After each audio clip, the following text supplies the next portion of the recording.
From the Evening Standard in London, I'm David Marsland, and this is The Leader. Nothing prepares you for being the mayor of this global city over the last 5 years. Who could have predicted Brexit, a horrible tram crash in Sandilands, awful Grenfell Tower fire, the terrorist lecture in 2017, further era of austerity, and the last 14 months of this awful pandemic. But throughout this time, I've been both impressed and proud and actually inspired by Londoners' response. And that's why I'm so confident about our future.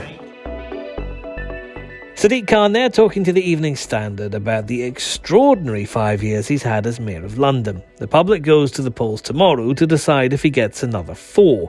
The extra year of his first term, of course, being down to the pandemic, which delayed this election. It has been a very, very long campaign. Not everyone who started it made it to the end, but someone who's watched it all is our City Hall editor, Ross Lydall. And Ross, has that year-long delay made a difference to how this election is expected to play out now? Well, probably the final result is still going to be the same. It's still going to be a Sadiq victory. The most recent poll last night from YouGov did say the gap was narrowing. Our own poll in the Standard, the one that Opinion does for us, showed something similar, but not quite as narrow a gap.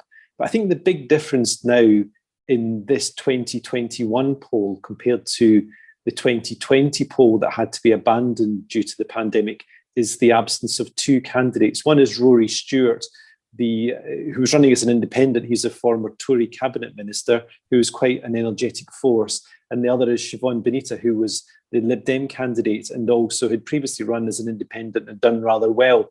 So this time round, both of those decided not to stay the course. And I think that's rather slightly diminished the field without wishing to disrespect in any way those front runners who did stay the course or the new Lib Dem candidate, Louisa Porritt. I think most people would agree that the absence of Rory Stewart means that the actual race this time round has not been as exciting as it might have been 12 months ago. Is that in terms of just simply challenging politics and kind of raising the game in the debate on what the future of London should be? I think most people would agree that Rory Stewart is a fairly formidable individual. He's got an incredible record. He's walked across sort of Afghanistan in earlier times. We believe he potentially was in the armed forces working undercover. He never quite came good on the suggestions that he was some sort of British spy. But he was an impressive individual. He reached high office within the Tory party. And I think it's exactly somebody of his calibre that London would welcome as a mayor. Sadiq Khan has obviously become something of a political heavyweight himself now. And what Rory Stewart may have done, if he had been the Tory candidate, it could have been a Tory victory for all we know. The fact he was running as an independent meant that he was probably most likely to take votes from Shaun Bailey, and both would harm each other, and Sadiq would come through the middle. It was certainly the case that Sadiq was wary of having to debate with Rory Stewart in public. Rory is a formidable public speaker and somebody who's very well capable of sort of blue sky thinking. Probably the one thing this current campaign has lacked has been the big idea, the unusual thing, the really radical thinking to help London move forward. And quite possibly Rory might have brought that. Siobhan Benita may have brought that too, with a degree of authority as somebody who was a successful civil servant and is a sort of impressive individual in her own right too. But Rory Stewart did drop out. And has that strengthened Shaun Bailey's campaign? You talked about how it potentially could have weakened his vote. Did Rory Stewart dropping out in the end actually, was that a good thing for Shaun Bailey?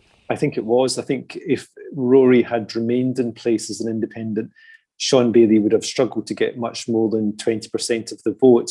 What seems to have happened in the last 6 to 8 weeks is that Shaun Bailey has at last gained traction with his own natural support. The core Tory vote now seems to be willing to back Shaun Bailey. And that seems to be through the sort of clarity of messaging he has at last achieved on the issue of crime, and in particular violent crime. When polling started in March, it seemed that Sadiq Khan was partly gaining support from almost 1 in 6 natural Tory voters, that not enough of Conservatives in London were willing to give their man, as in Shaun Bailey, their vote. The most recent poll shows that actually Shaun Bailey is picking up more Tory votes than Sadiq Khan is picking up Labour votes. So hence the narrowing of the field. Sadiq has been shedding support slowly over the past few weeks, whereas Shaun Bailey is at last picking up support after rather flatlining. However, it is important to say there remains something of a large gap. Even the YouGov poll last night, which is the most favourable for Shaun Bailey, put him 12 points behind Sadiq, and it also admitted that there's a sort of 3-point margin for error in all these figures. So actually, the idea that Shaun Bailey is gaining ground on Sadiq may be something of a statistical mirage, and come polling day tomorrow, Sadiq may well still reach victory quite comfortably. And you spoke to Sadiq Khan earlier on today. Did he strike you as someone who's expecting to basically be going back to the office, or maybe the Home Office, on Friday morning? Although the results won't be until the weekend, will they? Yes, the results are expected, or they're anticipated on Saturday evening. However, the returning officer has issued another warning in the last 24 hours saying it's entirely possible that maybe Sunday morning before she's able to declare the victor. So Sadiq was in Newham and in Leighton, where I caught up with him earlier this afternoon. And he seemed very chipper. He was busy chatting to some residents who were out in the sunshine enjoying a coffee. He met a group of women cyclists from Waltham Forest. Francis Road in Leighton, where he was visiting, is one of these sort of beneficiaries of the sort of mini Holland policy that, to his credit, was brought in under Boris Johnson's mayoralty by Andrew Gilligan, who is his cycling czar. And basically, it's one of these lovely little high streets that has been largely closed to traffic and has allowed the shops to blossom as a result of that. Sadiq was very happy today, sort of chatting away. He gave some interviews as well. He was happy to chat to me at the end. To his credit, despite some challenging scrutiny in the Evening Standard, shall we say, over the last couple of months, he's always been willing to stop and chat. And I asked him, whether he was set for a landslide, whether winning in style was what he wanted, or whether now at the end of what's been a tiring campaign, shall we say, it was simply the case of just achieving victory. One thing it's fair to say he's also become very good at is not really answering the question that's posed, and he rather dodged that one, but he did say decisions are made by those who turn up, and a win is a win. So I think even a narrow victory, he would definitely take that.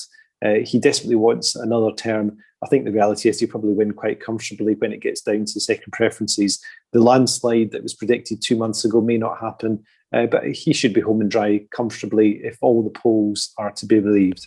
A really interesting question I thought that you put to him was just pointing out the extraordinary number of things that have happened in his 5 years as mayor. It has been an absolutely tumultuous time, isn't it? It's quite unbelievable when you think about it. I was talking just before Sadiq arrived with one of his aides, and just trying to put this in context.